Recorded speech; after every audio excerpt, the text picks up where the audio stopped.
नमस्कार, देश के सबसे बड़े न्यूज नेटवर्क टीवी9 में आपका स्वागत है। आपके साथ मैं हूं शुभांकर। आप देख रहे हैं न्यूज टॉप 9।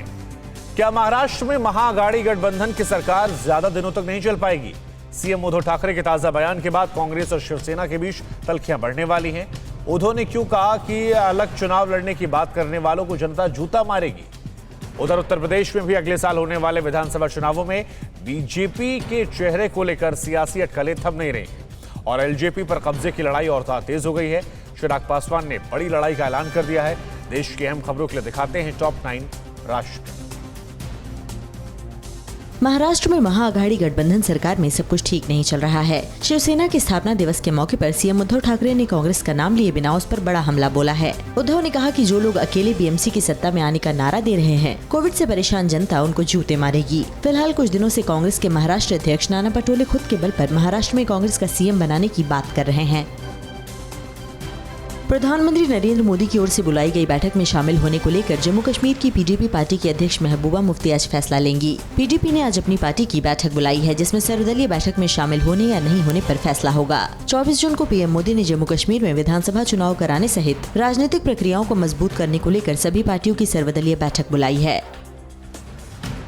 उत्तर प्रदेश में अगले साल होने वाले विधानसभा चुनाव में बीजेपी का चेहरा कौन होगा, इसको लेकर कयासों का दौर जारी है। डिप्टी सीएम केशव प्रसाद मौर्य के बाद राज्य के कैबिनेट मंत्री स्वामी प्रसाद मौर्य ने भी कहा कि 2017 में कोई भी चेहरा नहीं था और न 2022 के लिए कोई चेहरा है। साल 2017 में भी केंद्रीय नेतृत्व ने चुनाव के बाद चेहरा तय किया था। आगे भी 2022 में केंद्रीय नेतृत्व ही पार्टी का चेहरा तय करेगा।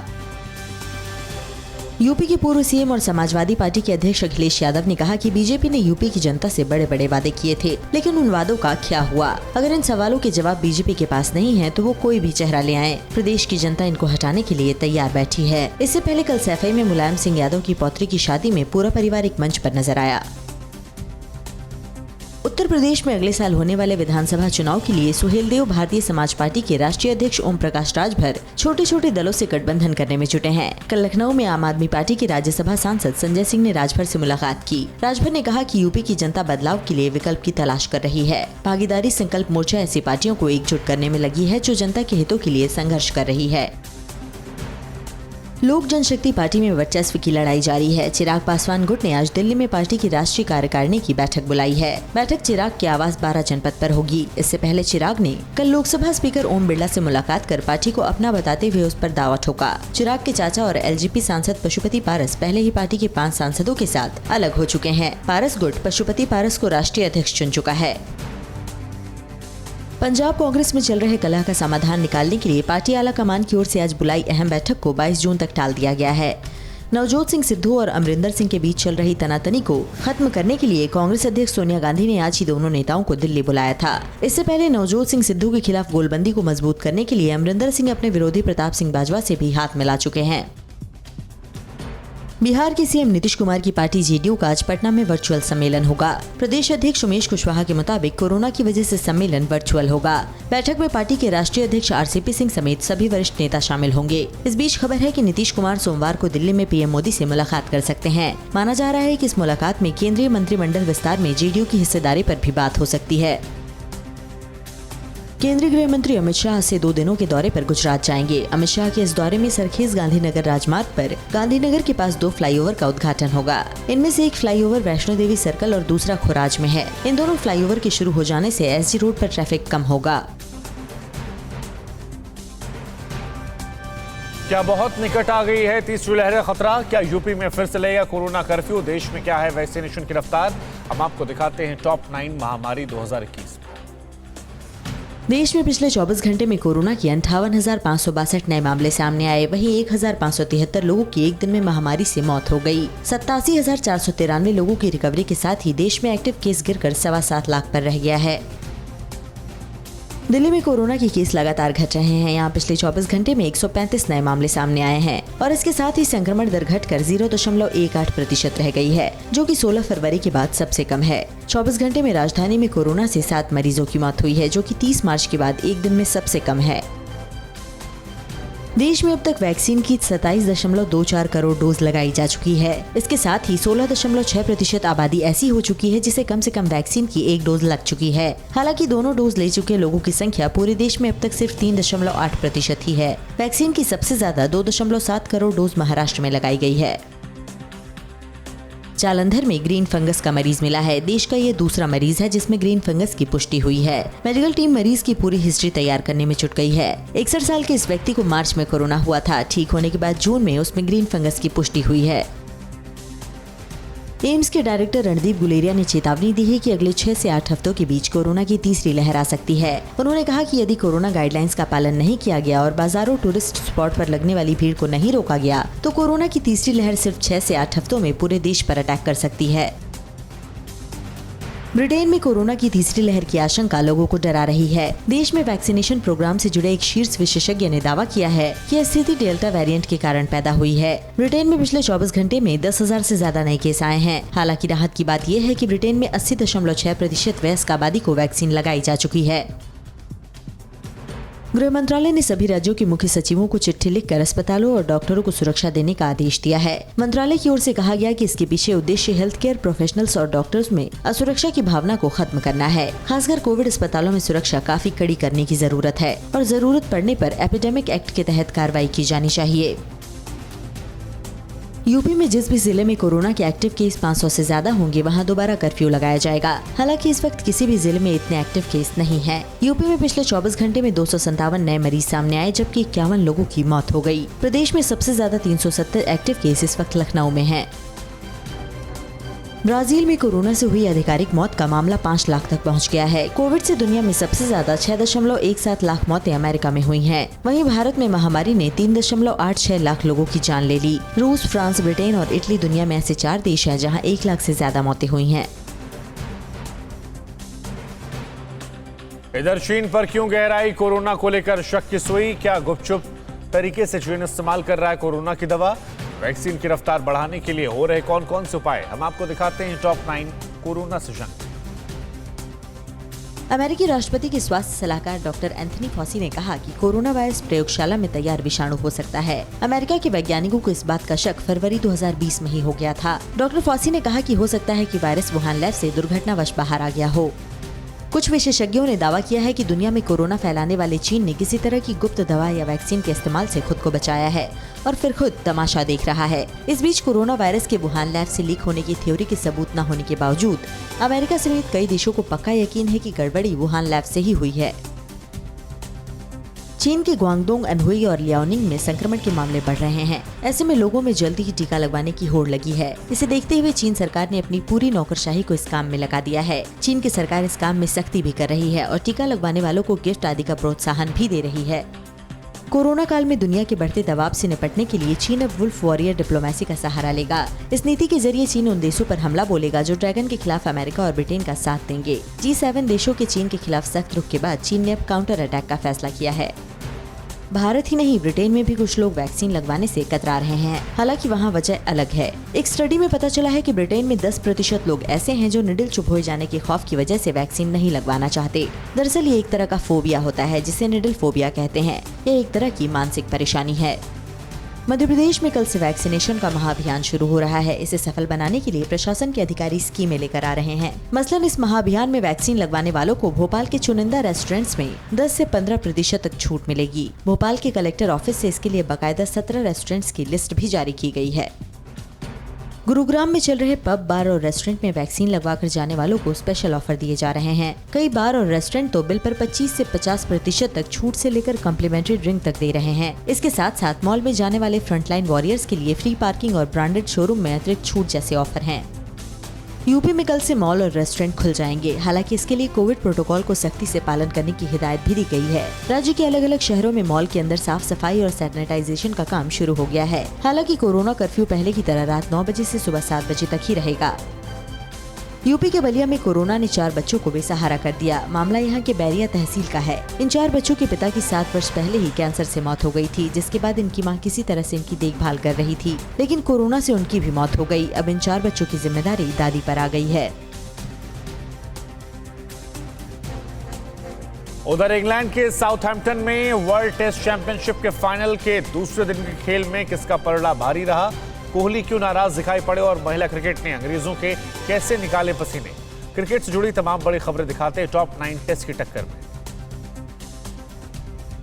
इंग्लैंड के साउथहैम्पटन में खेले जा रहे वर्ल्ड टेस्ट चैंपियनशिप के फाइनल में अब तक भारत का पलड़ा थोड़ा भारी है। खराब मौसम की वजह से दूसरे दिन खेल रुकने तक भारत ने 3 विकेट खोकर 146 रन बना लिए हैं। न्यूजीलैंड ने टॉस जीतकर पहले गेंदबाजी का फैसला किया है। अब तक भारतीय पारी में ओपनिंग पार्टनरशिप की भी बड़ी भूमिका रही है। रोहित शर्मा और गिल ने मिलकर पहले विकेट के लिए 62 रन जोड़े। रोहित ने 34 और शुभमन ने 28 रनों की पारी खेली। इनकी पारी की सबसे खास बात ये रही कि दोनों ने बाहर जाती गेंदों का बड़ी ही बखूबी से सामना किया और रन भी बनाते रहे, जिससे कि न्यूजीलैंड के गेंदबाजों को हावी नहीं होने दिया। विराट कोहली 44 और अजिंक्य रहाणे 29 रन बनाकर मैदान पर डटे हुए हैं। दोनों के बीच 147 गेंदों पर 58 रन की पार्टनरशिप हो चुकी है। खास बात यह है कि भारत की मौजूदा टेस्ट टीम में विराट और रहाणे के बीच पार्टनरशिप का रिकॉर्ड सबसे दमदार रहा है। मैच का पहला दिन पूरी तरह से बारिश की भेंट चढ़ चुका है, जबकि दूसरे दिन भी सिर्फ 64.4 ओवर का खेल हो सका। पहली बार बारिश की वजह से खेल रुका, जबकि इसके बाद खराब रोशनी ने बार बार खेल में खलल डालने का काम किया। राहत की बात यह है कि इस टेस्ट के लिए एक रिजर्व डे भी तय है। न्यूजीलैंड की टीम बगैर स्पिनर के मैदान में उतरी है। उनके प्लेइंग 11 में 4 specialist fast bowler Kyle Jamieson, Tim Southee, Neil Wagner और ट्रेंट बोल्ट हैं, जबकि Colin de Grandhomme medium pace bowling all-rounder हैं। हालांकि स्पिनर न होने की परेशानी केन विलियमसन के सामने भारत की पहली ही पारी में दिखने लगी है। विराट कोहली अंपायर के रिव्यू से खासे नाराज हो गए। 41वें ओवर की 5वीं गेंद कोहली के बल्ले के पास से निकलते हुए विकेटकीपर के हाथों में चली गई। कीवी टीम की अपील पर अंपायर रिचर्ड एलिंगवर्थ ने कोई फैसला नहीं किया। इसी बीच न्यूजीलैंड के कप्तान विलियमसन DRS लेना चाह रहे थे। तभी एलिंगवर्थ ने उन्हें बताया कि उन्होंने अंपायर रिव्यू लिया है। अंपायर के इस फैसले पर विराट नाराज दिखे। कोहली भारत की ओर से सबसे ज्यादा टेस्ट मैच में कप्तानी करने वाले खिलाड़ी बन गए हैं। विराट का बतौर कप्तान ये 61वां टेस्ट है। धोनी ने अपने करियर में 60 टेस्ट में कप्तानी की थी। तीसरे नंबर पर सौरव गांगुली हैं, जिन्होंने 49 टेस्ट में टीम इंडिया की कप्तानी की है। भारत और इंग्लैंड की महिला टीमों के बीच खेला जा रहा ब्रिस्टल टेस्ट मैच ड्रॉ हो गया है। भारतीय टीम ने दूसरी पारी में 8 विकेट पर 344 रन का स्कोर बनाकर मैच बचा लिया। पहला मैच खेल रही 17 साल की शेफाली वर्मा ने पहली पारी में 96 रनों की पारी खेलने के बाद दूसरी इनिंग में भी 80 रन बनाए। इंग्लैंड की टीम ने पहली पारी में 9 विकेट पर 396 रन बनाए थे। इसके जवाब में भारतीय महिला टीम पहली पारी में 231 रन बना पाई। इंग्लैंड की टीम ने भारत को फॉलो ऑन दिया, लेकिन भारतीय टीम ने अपना दमखम दिखाया और 8 विकेट पर 344 रन बनाए। भारतीय महिला टीम करीब 7 साल बाद टेस्ट मैच खेल रही है। कहां खतरे के निशान के ऊपर बह रही गंगा नदी। बिजनौर में बाढ़ की चपेट में कई गांव, लोग कैसे किए गए रेस्क्यू और कहां पर बाढ़ के कहर के चलते हाईवे पर रहने के लिए मजबूर हैं लोग। बाढ़ और बारिश की खबरें दिखाते हैं टॉप 9 बाढ़ बारिश। उत्तराखंड के ऋषिकेश में गंगा नदी खतरे के निशान से ऊपर बह रही है। गंगा का पानी परमार्थ निकेतन आश्रम में घाट पर शिव मूर्ति के पैरों तक पहुंच गया है। प्रशासन ने हालात से निपटने की पूरी तैयारी कर रखी है और SDRF टीम को तैनात कर दिया गया है। जल स्तर बढ़ने से घाट किनारे रहने वाले लोगों में दहशत का माहौल है। उत्तराखंड में पहाड़ों में लगातार हो रही बारिश से लोगों का जनजीवन अस्त व्यस्त हो गया है। ऋषिकेश और हरिद्वार में गंगा नदी खतरे के निशान के ऊपर बह रही है। लक्सर में गंगा नदी के बहाव के बीच में फंसे 20 लोगों को SDRF और जिला प्रशासन की टीम ने सुरक्षित बाहर निकाला, जिसके बाद लोगों ने राहत की सांस ली। उत्तराखंड के पिथौरागढ़ में लगातार हो रही बारिश से जनजीवन अस्त व्यस्त हो गया है। भारी बारिश के चलते सभी नदियां उफान पर हैं, तो वहीं नदी में हो रहे कटाव के चलते कई गांवों को खतरा उत्पन्न हो गया है। हालात को देखते हुए उप जिलाधिकारी ने मौके का मुआयना किया और राहत बचाव कार्य तुरंत शुरू करने के निर्देश दिए। पहाड़ों पर हो रही बारिश और हरिद्वार से छोड़े के करीब 4 लाख क्यूसेक पानी के चलते यूपी के बिजनौर में गंगा में बाढ़ आ गई। जिले के करीब दर्जन भर गाँव बाढ़ की चपेट में हैं। अचानक बढ़े जलस्तर से कई जगहों पर लोग और मवेशी फंस गए। SDRF और प्रशासन की टीम ने कई लोगों को अलग अलग जगहों से रेस्क्यू किया। उत्तर प्रदेश के मुरादाबाद में बारिश के साथ ही जल भराव की समस्या शुरू हो गई है। बारिश के चलते पूरा शहर जलमग्न हो गया। पौष कॉलोनियों सहित शहर के बाजार, गली मोहल्ले और शमशान तक में पानी भर गया है। कई जगहों पर घुटनों तक पानी भरा था, जिसके चलते लोगों को काफी परेशानियों का सामना करना पड़ रहा है। उत्तर प्रदेश के प्रयागराज में शनिवार को भारी बारिश के बाद शहर के कई इलाकों में जल भराव हो गया। सड़कें जलमग्न हो गईं और शहर के लगभग सारे अंडरपास बारिश के पानी में डूबे नजर आए। पानी भरने की वजह से कई जगहों पर लोग फंस गए और उन्हें आवाजाही में काफी दिक्कतों का सामना करना पड़ा। बिहार के पूर्वी चंपारण के सुगौली में बाढ़ के पानी ने तबाही मचा रखी है। पानी के चलते कई गांव जल समाधि ले चुके हैं, तो कई गांव में कई फीट तक पानी भरा है। सिकरहना नदी के जलस्तर के बढ़ने से करीब 1.5 दर्जन गांव बाढ़ की चपेट में हैं। कई गांव जलमग्न होने की वजह से ग्रामीण दहशत में जीने को मजबूर हैं। सुगौली में बाढ़ की वजह से लोग इतने परेशान हैं कि जलमग्न गांवों से पलायन कर लोग बांधों, सड़कों जैसे ऊंचे स्थानों पर पहुंचे और नेशनल हाईवे पर तंबू के घर बनाकर रहने को मजबूर हैं। राहत के नाम पर यहां कुछ नहीं पहुंचा है, जिसके चलते बच्चे बिस्किट खाकर जैसे तैसे गुजारा करने को मजबूर हैं। पश्चिम बंगाल के कोलकाता में भारी बारिश के बाद जल भराव हो गया। शनिवार को कई इलाकों में लोग शहर की सड़कों पर घुटने और कमर तक पानी में आवाजाही करते नजर आए। इस वजह से लोगों को काफी परेशानियों का सामना करना पड़ा। मौसम विभाग ने शहर में 3 दिन बारिश का अनुमान जताया है। इधर पाकिस्तान की असलियत एक बार फिर दुनिया के सामने आ गई है। इमरान खान तालिबान को बचाने के लिए अमेरिका की बड़ी मदद का ऑफर ठुकरा चुके हैं। अफगानिस्तान के राष्ट्रीय सुरक्षा सलाहकार के बयान से पाकिस्तान क्यों बौखला गया और श्रीलंका के जरिए चीन कैसे बड़ी साजिश को अंजाम देने में लगा है। दुश्मन देशों की साजिशों से जुड़ी बड़ी खबरें दिखाते हैं टॉप 9 चीन पाक साजिश। राष्ट्रीय सुरक्षा सलाहकार अजीत डोभाल अगले हफ्ते तजाकिस्तान की राजधानी दुशांबे में होने वाले शंघाई सहयोग संगठन की बैठक में हिस्सा लेंगे। इस बैठक में पाकिस्तान के राष्ट्रीय सुरक्षा सलाहकार मोईद यूसुफ भी हिस्सा लेने वाले हैं। दोनों देशों के आने से किसी सार्वजनिक मंच पर पहली बार एक साथ नजर आएंगे। हालांकि अभी तक इसकी पुष्टि नहीं हुई है कि भारत और पाकिस्तान के आने से इस मीटिंग में अलग अलग द्विपक्षीय मुलाकात भी करेंगे। तालिबान से अपनी दोस्ती निभाने के लिए पाकिस्तान के पीएम इमरान खान ने अमेरिकी मदद के प्रस्ताव को ठुकरा दिया है। अमेरिका ने इमरान खान से पाकिस्तान के बलूचिस्तान सूबे में उसे एक सीक्रेट एयरबेस मुहैया करवाने की गुजारिश की थी। इस एयरबेस से अमेरिकी खुफिया एजेंसी CIA अफगानिस्तान में सीक्रेट ड्रोन मिशन को अंजाम देने वाली थी। इसके एवज में अमेरिका ने पाकिस्तान को रोकी गई आर्थिक मदद को फिर से शुरू करने का लालच भी दिया था। पाकिस्तान और अफगानिस्तान के बीच राजनयिक विवाद थम नहीं रहा है। पाकिस्तान के राष्ट्रीय सुरक्षा सलाहकार हमदुल्ला मोहिब के नए बयान को पाकिस्तानी विदेश मंत्रालय ने शांति बहाल करने की कवायद को खत्म करने का प्रयास बताया है। पाकिस्तान ने कहा कि संबंध खराब करने के लिए मोहिब ने जानबूझकर ऐसा बयान दिया है। इससे पहले पाकिस्तानी विदेश मंत्री शाह महमूद कुरैशी तालिबान को क्लीन चिट दे चुके हैं। जम्मू कश्मीर में पाकिस्तान लगातार ड्रग्स और हथियार की खेप पहुंचाने की कोशिश करता रहता है। बारामूला में पुलिस ने एक ऐसे ही नार्को टेरर मॉड्यूल का भंडाफोड़ किया है। पुलिस ने 6 लोगों को गिरफ्तार किया है। गिरफ्तार लोगों के पास से 9 किलोग्राम हेरोइन भी बरामद की गई है। बरामद हेरोइन की कीमत करीब 45 करोड़ रुपए बताई जा रही है। पुलिस को इनके पास से 4 पिस्टल, 10 ग्रेनेड और 21 लाख रुपए कैश भी मिले हैं। तुर्की में कल से शुरू हो रहे इंटरनेशनल एंटोलियन ईगल 2021 एक्सरसाइज में पाकिस्तान की वायुसेना भी हिस्सा लेगी। इस सैन्य अभ्यास में पाकिस्तान की वायुसेना अपने JF-17 थंडर फाइटर जेट के साथ हिस्सा लेगी। पाकिस्तान अपने JF-17 थंडर को राफेल की टक्कर का बताती है। इस संयुक्त सैन्य अभ्यास में मेजबान तुर्की के साथ Bangladesh, Bulgaria, Qatar, Azerbaijan, Iraq और यूक्रेन के साथ कई देशों की वायुसेनाएं हिस्सा लेंगी। चीन अपनी विस्तारवादी नीतियों से बाज नहीं आ रहा है। पाकिस्तान की तरह ही अब श्रीलंका में भी ड्रैगन अपना दबदबा बनाने में लगा है। श्रीलंका की बंदरगाह पर चीन की नेवी ने कई तरह के प्रोजेक्ट्स पर काम करना शुरू कर दिया है। चीन का इस तरह श्रीलंका की बंदरगाहों पर कब्जा करने को भारतीय नौसेना अपने देश के लिए खतरे की घंटी के तौर पर देख रही है और साथ ही चीन की हरकतों पर पैनी नजर भी रखी जा रही है।